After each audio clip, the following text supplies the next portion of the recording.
Monday, Monday, Monday. Absolutely dreadful storm outside at the minute. There's wind happening, there's rain happening, and I'm just hoping that the wind doesn't get picked up in the microphone. Welcome to today's video on hand range practice.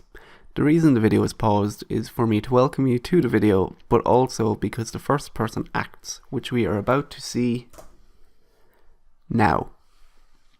They raise 40, and the range I put them on raising like that from early position, I decide folding is definitely the best option, because at best they have me dominated. I assumed like maybe king 5 or something like that. Gets one caller, and a pretty nutting flop comes. 2 diamonds, sure, but 8-9 deuce isn't wonderful, but yet it gets met with a raise, then a re-raise, and this person is thinking what they're going to do next. And while they think, I just want to apologise for the lateness of this video. I know it was meant to be up a lot earlier. There's the re-raise on top, then an all-in, which is then called. So, what ranges are you putting these people on? And as I was saying, I just want to apologise for the lateness of this video. I did not play much poker last week, so I didn't have many hands to show you today. So I actually ended up looking back over even older footage, just looking at game after game after game, trying to find hands that met the criteria for this video.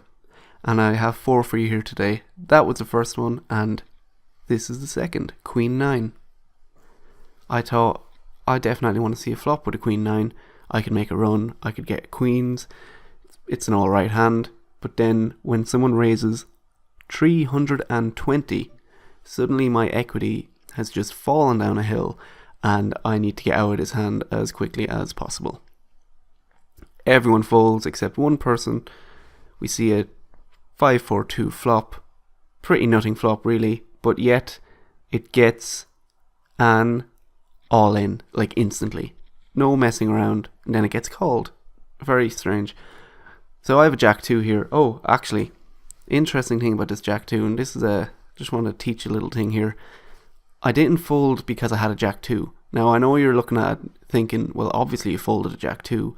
Anyone would fold a Jack 2. You hardly pulled off some amazing maneuver there folding a Jack 2. But the reason I folded it was A, because of the cards, but B, to do a chip stack. The person who had to act after me has 600 chips. So I'm assuming that they're waiting for a good hand where they can just go all in with and hopefully double up. So I didn't want to give them 20 chips and then when they go all in, fold.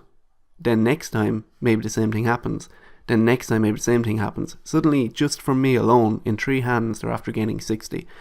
If everyone does it every hand, just limps in and then they go all in, they're gaining an extra 100 each hand. Suddenly after 300, they're right back in it. After 3 hands, they're right back in it. So I just didn't want to even give them the 20, the opportunity to claw their way back into it that way. So that was the other reason, other than a Jack 2, why I folded that.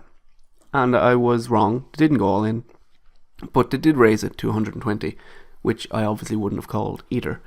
So then it goes around, and the little blind and the big blind end up folding, and it goes back to the original limper, who decides that they will call this. And we hit the flop, which is an 8, Jack 8, and it gets min raised, half pot. Nothing too wonderful or strategic about that. So then the person with 496 goes all in, and they get called. So what did they have?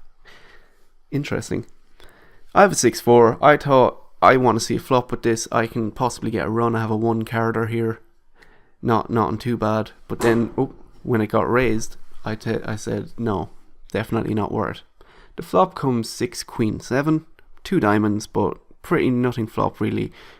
Maybe other than the Queen perhaps. But it gets a standard half pot bet, which is the usual.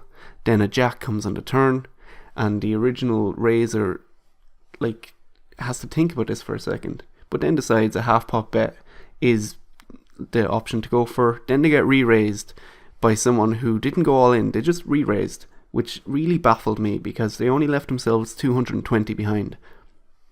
So then the original raiser goes all in over the top, and the other person calls because they only had 220 behind, they'd be very strange not to, unless they were running some crazy bluff and they thought 200 behind was enough to keep going with. So there's the 4 hands, and come back Friday to get the conclusion of those 4 hands. But until then, post in the comments what you think they had, and maybe we'll all come to an agreement that this is what they must have had, and we can crack the code of what they actually did have. Come back Friday for the answer, and come back Wednesday if you'd like to watch me play Sit and Go, and perhaps maybe even learn something. Until then, have a good week.